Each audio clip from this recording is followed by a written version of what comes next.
Bonjour, c'est Antoine. Aujourd'hui, on est à nouveau en randonnée avec Mia et on va voir ensemble est-ce qu'il faut dormir avec son chien ou non. C'est un sujet où on peut trouver tout et son contraire sur internet. C'est un sujet où moi j'ai fait des erreurs lorsque j'ai adopté Mia, mais heureusement j'ai rapidement rectifié le tir, donc on va en parler dans cette vidéo. Et c'est vrai que c'est un sujet pour lequel j'étais totalement perdu. Quand on regardait sur internet, ce que je voyais, c'est qu'un chien, on doit le dominer. S'il dort avec nous, il y a une notion de protection de l'espace. Et donc, on ne serait plus le mâle dominant du groupe. Et donc, il y avait des risques que Mia m'écoute moins. En plus de ça, moi, je ne voulais pas que mon chien il ait une anxiété de séparation, qu'il soit trop attaché à moi et qu'il n'ait pas sa propre vie en ayant confiance en lui et en pouvant vivre, même lorsque je suis absent de la maison. Parce qu'avec mon travail, je m'absentais souvent. Heureusement, rapidement, j'ai écouté mon instinct et je me suis dit que j'allais faire comme je veux. Parce que finalement, on a beaucoup de conseils sur Internet, mais il n'y a rien de mieux que le ressenti qu'on a. La relation qu'on essaie de créer avec notre chien, c'est notre famille et c'est important parfois, je pense, de se faire confiance. Parce que Mia, pour être franc avec vous, elle dort avec nous depuis qu'elle est bébé. Au début, je n'étais pas d'accord, notamment parce que tout ce que j'avais lu sur le sujet, mais finalement, j'ai décidé de me faire confiance. Et donc, rapidement, elle a dormi avec nous.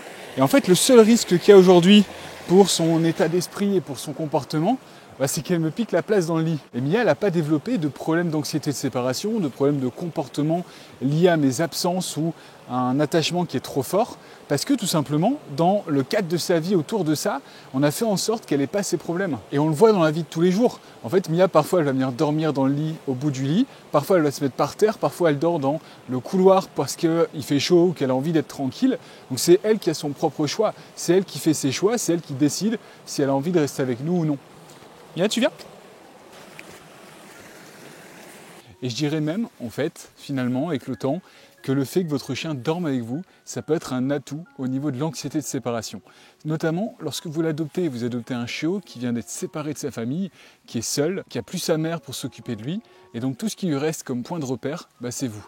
Et ce que vous allez faire, c'est le mettre dans une autre pièce toutes les nuits où il doit être seul, où il doit affronter ses peurs seul. Alors peut-être que oui, ça peut augmenter sa confiance en lui, mais je pense surtout que ça peut créer un traumatisme qui peut être dur à construire. Je pense vraiment que ça peut créer une forme d'insécurité émotionnelle. Et en fait, je pense que c'est affronter le mauvais problème de se dire qu'on ne va pas dormir avec lui parce que ça va créer une anxiété de séparation. Avoir un chien qui dort dans la même chambre, ça va resserrer les liens, ça va augmenter la confiance qu'on a avec notre chien et ça va être un sacré appui les premières semaines, les premiers mois, lorsqu'il est seul, qu'il est séparé de sa famille et qu'il n'a personne d'autre sur qui se raccrocher. Alors je ne vous dis pas absolument, vous devez dormir avec votre chien. Je dis simplement que chacun doit aussi s'adapter à son cas, à son chien, à sa personnalité. Parfois, il y a des chiens qui vont avoir envie d'avoir leur panier tranquille pour dormir avec lui. Et c'est important du coup de lui laisser un panier à disposition. Mia, ça arrive qu'elle aille dormir dans son panier quand elle a envie. L'été, je sais qu'elle vient jamais avec nous parce qu'elle a trop chaud. Et en fait, s'adapter à son chien, finalement, c'est lui faire confiance, c'est le respecter. Et l'idéal, du coup, c'est de lui laisser le choix. Et ensuite, pour les problèmes de comportement que certaines personnes pensent que ça va développer, il suffit de le travailler à côté. Moi aujourd'hui, Mia, elle n'a pas du tout d'anxiété de séparation. Pendant des années, j'étais absent de la maison la journée, je travaillais beaucoup et malheureusement, j'étais pas toujours là. Et heureusement pour moi, elle n'a jamais eu de problème de comportement lorsque j'étais pas là, simplement parce que elle se faisait confiance, elle a confiance en elle.